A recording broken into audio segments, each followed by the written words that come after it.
Sesaat lagi Anda akan menyimak kuis Kuliah Islam. Selamat mendengarkan. Bismillahirrahmanirrahim. Innal hamdalillah nahmaduhu wa nasta'inuhu wa nastaghfiruh wa na'udzu billahi min shururi anfusina wa sayyiati a'malina. Man yahdihillahu fala mudilla lahu ومن يضلل فلا هادي له أشهد أن لا إله إلا الله وحده لا شريك له وأشهد أن محمدا عبده ورسوله صلى الله عليه وعلى آله وصحبه ومن اتبعهم بإحسان وبعد. Kaum muslimin rahimakumullah, para pendengar yang budiman, setelah kita membahas dalil-dalil tentang thubutnya, tentang tetapnya kenikmatan kubur dan azabnya, maka di pertemuan kita yang penuh barakah kali ini kita hendak membahas tentang rincian atau sifat kenikmatan kubur dan azabnya. Kita memohon kepada Allah SWT perlindungan dari azab kubur dan azab neraka, dan kita memohon kepada Allah rahmatnya dan kenikmatannya yang tidak akan sirna. Rasulullah sallallahu alaihi wasallam menyebutkan dalam sebuah hadis yang diriwayatkan oleh sahabatnya Al-Barra bin Azib radhiyallahu anhu, bahwa ketika para malaikat bertanya kepada seorang hamba mukmin tentang 3 perkara di dalam kuburnya, lalu hamba tersebut menjawabnya dengan baik, maka ketika itu terdengar seruan dari langit. Seruan dari langit terdengar, an sadaqa abdi fa'afrishuhu minal jannah wa albisuhu minal jannah waftahu lahu baban ilal jannah. Hambaku benar, yakni hambaku benar dalam jawabannya, maka berikan baginya hamparan dari surga dan kenakan padanya pakaian dari surga, serta bukakan untuknya satu pintu menuju surga. Kemudian datanglah kepada hamba tersebut dari kenikmatan surga dan wewangiannya, serta dilapangkan baginya kuburnya seluas pandangan matanya. Nah, yakni ketika seorang hamba mukmin selesai menjawab pertanyaan 2 malaikat, itu Al-Munkar dan Nakir, Munkar dan Nakir, menjawabnya dengan benar, dan ini dengan taufik dan keteguhan, peneguhan hati dari Allah Subhanahu wa taala, maka Allah membenarkan jawaban tersebut dan menyuruh malaikatnya untuk memberikan kepada hamba ini hamparan dari surga, hamparan dari surga, dan juga diberikan baginya pakaian dari surga, serta dibukakan baginya satu pintu dari pintu surga, yang dari pintu itu dia bisa melihat tempat tinggalnya kelak di surga. Dan dari pintu itu pula sebagian wewangian surga dan aroma atau kenikmatan surga masuk ke dalam kuburnya. Serta kuburnya diluaskan sehingga seluas pandangan matanya. Kemudian datanglah kepadanya seorang laki-laki yang baik wajahnya, yang bagus wajahnya, bagus pula pakaiannya, wangi baunya. Kemudian laki-laki tersebut berkata kepada hamba mukmin tersebut, abshir billadhi yasurruk, abshir biridwanin minallah wa jannatin fiha na'imun muqim, hadha yawmuka alladhi kunta tu'ad. Bergembiralah engkau dengan sesuatu yang akan menyenangkanmu, bergembiralah engkau dengan keridhaan dari Allah dan surga-surga yang di dalamnya terdapat kenikmatan yang kekal. Inilah harimu yang telah dijanjikan untukmu. Jadi diserupakan seorang laki-laki yang tampan wajahnya, baik pakaiannya dan wangi aromanya, lalu memberikan kabar gembira kepada seorang mukmin tersebut, menyampaikan kabar gembira. Sehingga orang mukmin tadi berkata, semoga engkau pun juga mendapatkan kegembiraan. Siapakah engkau? Wajahmu sungguh seperti wajah seorang yang membawa kebaikan. Maka laki-laki yang tampan tadi menjawab, ana amaluka salih, aku adalah amal salehmu. Aku adalah amal salehmu. Demi Allah, yang aku ketahui dari engkau adalah engkau ini cepat dalam mentaati Allah dan lambat, yakni jauh dari mendurhakai Allah. Semoga Allah membalasmu dengan kebaikan. Jadi Maha Suci Allah yang Maha Berkuasa merupakan amal-amal saleh seorang itu diserupakan laki-laki yang tampan wajahnya, yang wangi aromanya, menyampaikan kabar gembira kepada tuannya. Sehingga seorang mukmin itu berkata atau bertanya, siapakah engkau? Masya Allah, wajahmu ini seperti wajah yang membawa kebaikan. Maka laki-laki tersebut menjawab, aku adalah amal salehmu. Jadi amal salehnya diserupakan Allah sebagai seorang laki-laki yang baik dan bagus pakaiannya. Dan yang aku ketahui, engkau ini cepat dalam mentaati Allah dan lambat dalam maksiat kepada Allah. Lambat ini jauh, menjauh dari mendurhakai Allah Ta'ala. Kemudian setelah itu, thumma yuftahu lahu babun minal jannah wa babun minan nar. Fayuqal, hadha manziluka law asayta Allah, abdalaka Allah bihi hadha. فإذا رأى ما في الجنة قال ربي عجل قيام الساعة كيما أرجع إلى أهلي ومالي. Kemudian dibukakan baginya satu pintu dari surga dan satu pintu dari neraka. Jadi dibukakan satu pintu dari surga dan satu pintu dari neraka. Lalu dikatakan kepada orang mukmin ini, yakni ditunjukkan neraka tersebut, ditunjukkan neraka yang terlihat pintunya tadi. Malaikat berkata kepadanya, inilah tempat tinggalmu seandainya engkau mendurhakai Allah. Dan inilah tempat tinggalmu, ini neraka, seandainya engkau durhaka, maksiat kepada Allah. Akan tetapi Allah menggantikan tempat tinggalmu di neraka itu dengan ini, yakni dengan surga.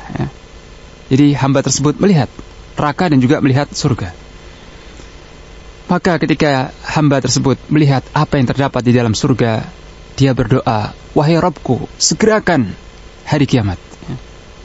Wahai Rabbku, segerakan terjadinya hari kiamat, agar aku bisa berkumpul kembali dengan keluarga dan hartaku. Lalu dikatakan kepada hamba tersebut, uskun, ini tenanglah engkau, istirahatlah. Inilah satu kenikmatan kubur yang akan dirasakan dan dilihat oleh seorang hamba mukmin.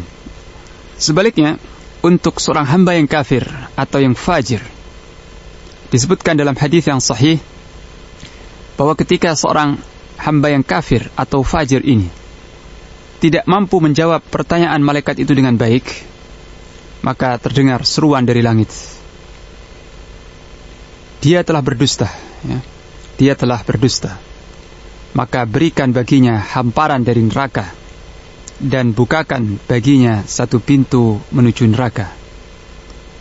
Maka kemudian datang kepadanya dari panasnya, dari panas dan angin panasnya neraka masuk mengimbas dalam kuburnya. Lalu disempitkan kuburnya tersebut hingga tulang-tulang rusuknya bersilangan. Kemudian diserupakan baginya, datang kepadanya seorang laki-laki yang wajahnya buruk, pakaiannya buruk, baunya busuk. Laki-laki itu berkata, bergembiralah engkau dengan sesuatu yang menyusahkanmu. Bergembiralah engkau dengan sesuatu yang akan menyedihkanmu, menyusahkanmu. Inilah hari yang telah diancamkan, harimu yang telah diancamkan terhadapmu. Kemudian laki-laki itu menjawab, laki-laki yang kafir itu menjawab, dan engkau semoga Allah memberikan kepadamu kabar buruk. Siapakah engkau? Wajahmu sungguh wajah yang membawa keburukan. Maka laki-laki yang berwajah buruk tadi, yang ditanya tadi berkata, ana amalukal khabith, aku adalah amal burukmu, aku adalah kejahatan-kejahatan dan kelakuanmu yang buruk. Sungguh demi Allah, yang aku ketahui dari engkau adalah engkau ini lambat dalam mentaati Allah, lambat dalam mentaati Allah, dan cepat dalam mendurhakai Allah Ta'ala. Maka semoga Allah membalasmu dengan keburukan. Kemudian didatangkan oleh Allah Subhanahu Wa Ta'ala untuk hamba yang kafir ini seseorang yang buta, tuli dan bisu, di tangannya ada satu palu dari besi. Didatangkan untuk hamba yang kafir ini seseorang yang buta, tuli dan bisu. Di tangannya ada palu yang besar, yang seandainya dia memukulkan palu itu ke gunung, niscaya gunung itu akan rata dengan tanah. Lalu palu tersebut dipukulkan kepada hamba tersebut, sehingga hamba tadi hancur menjadi tanah. Kemudian dikembalikan keadaannya seperti semula, lalu dipukul kembali seperti itu, maka hamba itu berteriak dengan teriakan yang didengar oleh segala sesuatu kecuali manusia dan jin. Jadi berteriak di dalam kuburnya karena dipukul oleh palu yang besar tadi, dan teriakan itu didengar oleh makhluk-makhluk Allah yang ada di sekitar kuburan tersebut kecuali manusia dan jin. Kemudian dibukakan baginya satu pintu dari neraka dan diberikan baginya hamparan dari neraka. Maka hamba kafir tersebut berdoa, Rabbi la tuqimis sa'ah, wahai Rabbku, jangan engkau adakan hari kiamat, jangan engkau tegakkan hari kiamat. Demikian sabda Rasulullah sallallahu alaihi wasallam seperti dalam hadis yang diriwayatkan oleh Abu Dawud, At-Tirmidzi, An-Nasa'i dan Imam Ahmad, dan hadis ini disahihkan oleh Syekh Al-Albani. Kaum muslimin rahimakumullah, inilah beberapa kenikmatan dan juga azab atau siksaan yang akan dirasakan oleh setiap orang yang berhak mendapatinya. Setiap orang yang berhak mendapatkan kenikmatan kubur, dia akan melihat itu semua, baik jasadnya dikubur atau tidak. Begitu pula setiap orang yang berhak mendapatkan azab kubur, dia akan merasakan dan melihat azab kubur tersebut, baik jasadnya dikubur atau jasadnya dibakar menjadi abu sehingga kemudian abunya ditaburkan di lautan yang luas. Jadi siapa saja yang berhak mendapatkan azab kubur akan merasakannya, dan siapa yang berhak mendapatkan kenikmatan kubur, dia akan merasakannya. Ini.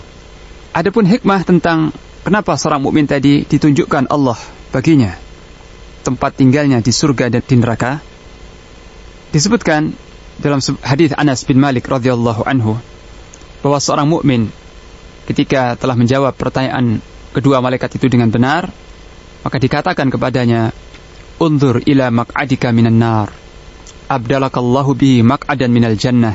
Qala an-nabiyyu sallallahu alaihi wasallam fayarahuma jami'an. Dikatakan kepada orang mukmin tadi, lihatlah tempat tinggalmu di neraka. Lihatlah tempat tinggalmu di neraka ini. Dan sesungguhnya Allah telah menggantikan untukmu dengan tempat tinggal di surga. Maka hamba yang mukmin itu melihat keduanya, melihat tempat tinggalnya di neraka dan juga di surga. Hikmahnya apa? Hikmahnya, sebagaimana kata para ulama, adalah untuk menambah kebahagiaan dan kesukacitaannya. Karena setelah dia melihat neraka dan dikatakan kepadanya, inilah tempat tinggalmu di neraka, seandainya engkau mendurhakai Allah, dia merasa ketakutan, merasa ngeri. Tapi setelah itu ketika ditunjukkan tempat tinggalnya di surga, maka ketakutan itu berganti menjadi keamanan, kebahagiaan, dan itu lebih sempurna. Lebih sempurna seandainya dia hanya melihat tempat tinggalnya di surga saja dan tidak melihat tempat tinggalnya di neraka. Kemudian juga dikatakan, adapun seorang kafir atau seorang munafik, ketika tidak mampu menjawab pertanyaan dua malaikat tersebut, dikatakan kepadanya, engkau tidak tahu dan tidak pula mengikuti, tidak mengetahui dan tidak mengikuti orang-orang yang tahu. Kemudian ditimpakan kepadanya atau dipukulkan kepadanya sebuah palu dari besi dengan sebuah pukulan di antara kedua telinganya. Dipukulkan satu palu dari besi dengan sebuah pukulan di antara kedua telinganya, lalu dia berteriak dengan teriakan yang didengar oleh siapa saja yang di sekitarnya kecuali manusia dan jin. Hadis ini diriwayatkan oleh Al-Bukhari dan Muslim. Sedangkan dalam lafaz Imam Muslim, sesungguhnya seorang hamba jika telah diletakkan dalam kuburnya, kemudian ditanya oleh dua malaikat dan seterusnya, maka dilapangkan kuburnya seluas 70 hasta dan dipenuhi dengan hijauan, dipenuhi dengan sesuatu yang hijau, sampai hari mereka dibangkitkan. Sedangkan dalam riwayat Abu Dawud bahwa seorang hamba yang mukmin setelah dia ditanya oleh kedua malaikat dan menjawab, maka malaikat tersebut membawa hamba yang mukmin ini ke sebuah rumah di neraka. Dibawa oleh malaikat ke sebuah rumah di neraka. Lalu dikatakan oleh malaikat tersebut, inilah yang bagian untukmu. Inilah bagianmu di neraka ini. Akan tetapi Allah melindungimu, Akan tetapi Allah melindungimu dan menggantikan untukmu sebuah rumah di surga. Lalu hamba yang mukmin itu ditunjukkan tempat tinggalnya di surga. Melihat tempat tinggalnya di surga, sehingga dia berkata, biarkanlah aku agar aku kembali kepada keluargaku untuk menyampaikan kabar gembira kepada mereka. Hamba tersebut berkata, izinkan aku, biarkan aku untuk pergi menemui keluargaku untuk aku sampaikan kabar gembira ini. Akan tapi dikatakan kepadanya, uskun, tenanglah engkau. Dan ditunjukkan tempat tinggalnya baik di surga ataupun di neraka, ini berlangsung sampai hari kiamat. Jadi ditampakkannya kepada seorang mukmin tempat tinggalnya di surga, ini akan berlangsung sampai hari kiamat, setiap pagi dan sore. Sebagaimana ditampakkan tempat tinggalnya di neraka bagi orang yang pantas masuk neraka, yaitu orang kafir atau orang yang fajir, ini berlangsung hingga hari kiamat. Dan itu ditunjukkan setiap pagi dan sore. Sebagaimana sebuah hadis yang diriwayatkan oleh Al-Bukhari dan Muslim dari Abdullah bin Umar radhiyallahu anhuma, bahwa Nabi sallallahu alaihi wasallam bersabda, "Inna ahadakum idza mata uridu alaihi maq'aduhu bil ghadati wal 'ashi. In kana min ahli al-jannah famin ahli al-jannah, wa in kana min ahli an-nar famin ahli an-nar. Fayuqal hadza maq'aduka hatta yab'atsaka Allahu yaumal qiyamah." Sesungguhnya salah seorang di antara kalian ketika telah meninggal, maka ditunjukkan baginya tempat tinggalnya setiap pagi dan sore. Jadi siapa saja yang meninggal di antara kalian akan ditunjukkan kepadanya tempat tinggalnya kelak. Dan itu setiap pagi dan sore. Jika dia termasuk ahlul jannah, maka ditunjukkan tempat tinggalnya dari surga. Dan jika dia termasuk ahlun nar, penghuni neraka, maka ditunjukkan tempat tinggalnya di neraka. Lalu dikatakan kepadanya, inilah tempat tinggalmu hingga Allah membangkitkan engkau pada hari kiamat kelak. Hadis riwayat Bukhari dan Muslim. Dan hadis ini menafsirkan apa yang difirmankan Allah dalam surah Al-Mu'min atau surat Ghafir, ayat yang ke-46. Allah Ta'ala berfirman, "An-naru yu'raduna 'alaiha ghuduwwan wa 'ashiyya." An-nar yu'raduna 'alaiha ghuduwwan wa 'ashiyya. Wa yawma taqumu as-sa'atu adkhilu ala fir'auna ashaddal 'adzab. Mereka ditampakkan kepada neraka, Mereka ini Fir'aun dan seluruh bala tentaranya dan seluruh pengikutnya ditampakkan kepada neraka setiap pagi dan petang. Dan pada hari terjadinya kiamat, Allah berkata kepada para malaikat, masukkanlah Fir'aun dan seluruh pengikutnya kepada azab yang paling pedih, azab yang paling dahsyat. Jadi inilah yang dialami oleh Fir'aun dan semua orang-orang kafir. Tidak hanya Fir'aun dan semua orang-orang kafir. Setelah mereka dimakamkan, setiap pagi dan petang ditunjukkan oleh Allah kepada mereka tempat tinggal mereka di neraka setiap pagi dan petang. Dan sebagian dari panasnya neraka itu masuk ke dalam kubur dan mereka rasakan sebagian dari hawa panas neraka. Serta dikatakan oleh malaikat, ini dia tempat tinggalmu kalau sudah terjadi hari kiamat kelak. Kaum muslimin rahimakumullah, inilah rincian tentang kenikmatan kubur dan azabnya. Kita mohon kepada Allah kenikmatan kubur dan surga dan berlindung kepadanya dari azab kubur dan azab jahannam, serta dari semua fitnah-fitnah atau cobaan yang menyesatkan, baik yang nampak maupun yang tersembunyi. Kemudian azab kubur termasuk sesuatu yang gaib, akan tetapi terkadang ditunjukkan oleh Allah kepada sebagian hambanya. Jadi kenikmatan kubur dan azabnya merupakan alam gaib, termasuk dari perkara-perkara gaib yang tidak bisa disaksikan di dunia. Akan tetapi terkadang Allah Subhanahu wa taala menghendaki untuk menunjukkan azab kubur ini kepada sebagian hambanya. Dan di antara mereka adalah Rasulullah sallallahu alaihi wasallam. Rasulullah sallallahu alaihi wasallam berulang kali mendengar azab kubur tersebut. Dan sebagian orang-orang saleh pun juga, orang-orang saleh yang jujur, yang terpercaya, telah mengkhabarkan kepada kita bahwa mereka melihat sendiri, menyaksikan sendiri dan mendengar sendiri azab kubur itu. Adapun tentang Rasulullah sallallahu alaihi wasallam mendengarkan suara-suara orang yang diazab di dalam kubur, disebutkan dalam hadis riwayat Muslim dari Zaid bin Thabit radhiyallahu anhu.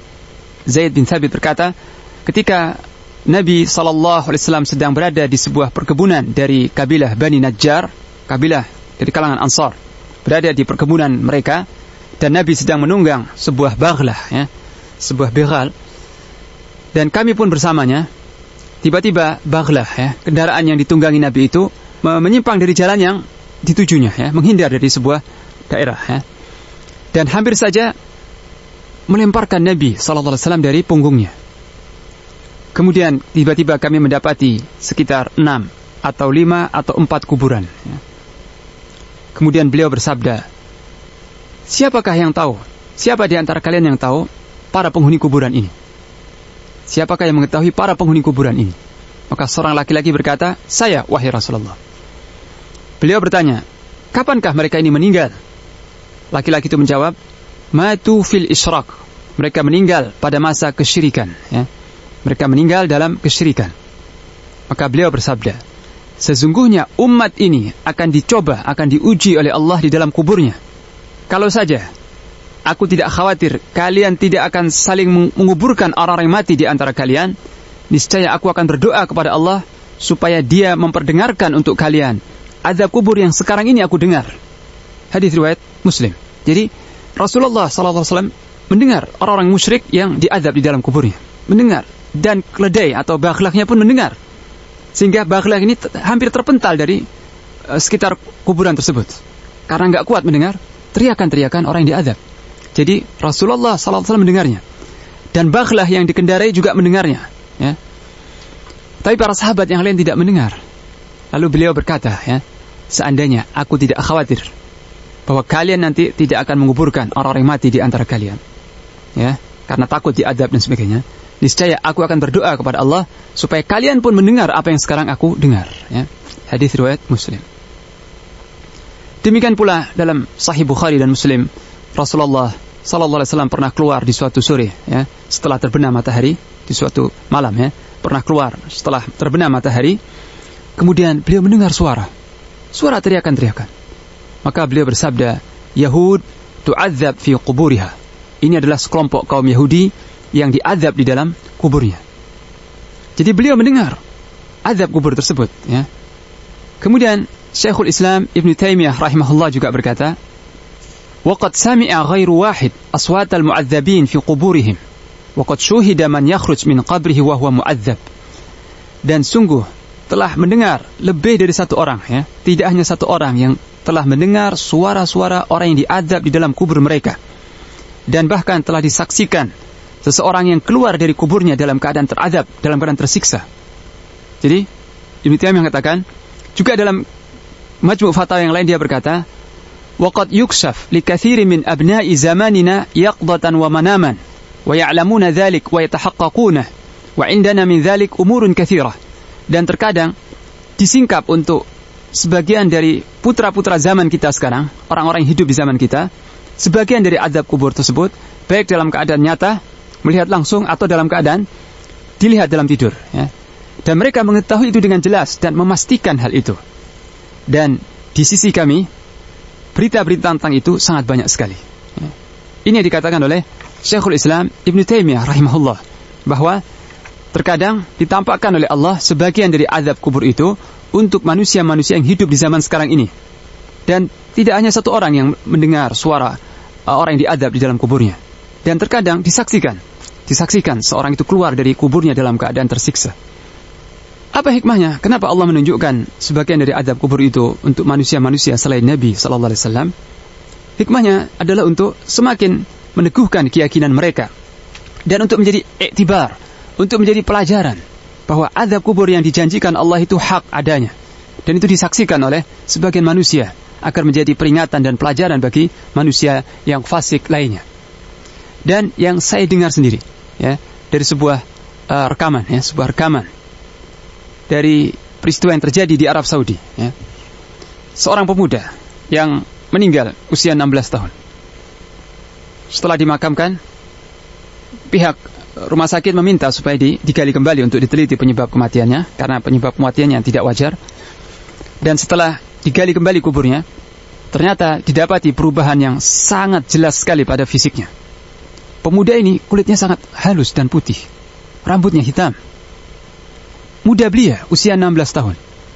Tetapi baru 1 atau 2 jam dikuburkan, ketika digali kembali, kulitnya telah berubah hitam hangus, ya, dan bekas-bekas terbakar. Jadi kulitnya hangus, hitam. Rambutnya yang tadi hitam berubah menjadi putih seluruhnya, seperti orang tua renta. Rambutnya berubah semuanya putih. Kemudian mengeluarkan darah dari kedua lubang hidungnya, dari mulutnya dan dari telinganya. Jadi tampak sekali bekas-bekas azab. Maka ketika ditanyakan kepada keluarganya, maka ayahnya berkata, anakku ini adalah seorang yang suka mengurung diri di kamar, ya, dari keluarga yang kaya. Dia kerjanya sehari-hari hanya mendengarkan musik di kamar. Dan ketika ada panggilan azan, ada azan zuhur, azan asar, dia lewatkan begitu saja. Dia tidak sholat, ya. Ada panggilan azan, zuhur, asar dan sebagainya, dia tetap di kamar saja, tidak sholat, tidak ke masjid, tidak juga sholat di rumah. Dan dia sudah diperingatkan berkali-kali. Maka ketika Allah mematikan pada usia muda itu, ditampakkan oleh Allah bekas-bekas azab yang menimpa pada dirinya. Akan tetapi tidak setiap ini ditunjukkan kepada setiap orang, ya, tapi ditunjukkan untuk sebagian orang untuk menjadi pelajaran bagi yang lainnya. Dan kita berlindung kepada Allah dari azab kubur, dari azab jahannam, dari fitnah kehidupan, fitnah kematian, dan dari fitnah dajjal. Wassallallahu ala nabiyyina Muhammad wa ala alihi wa sahbihi wasallam.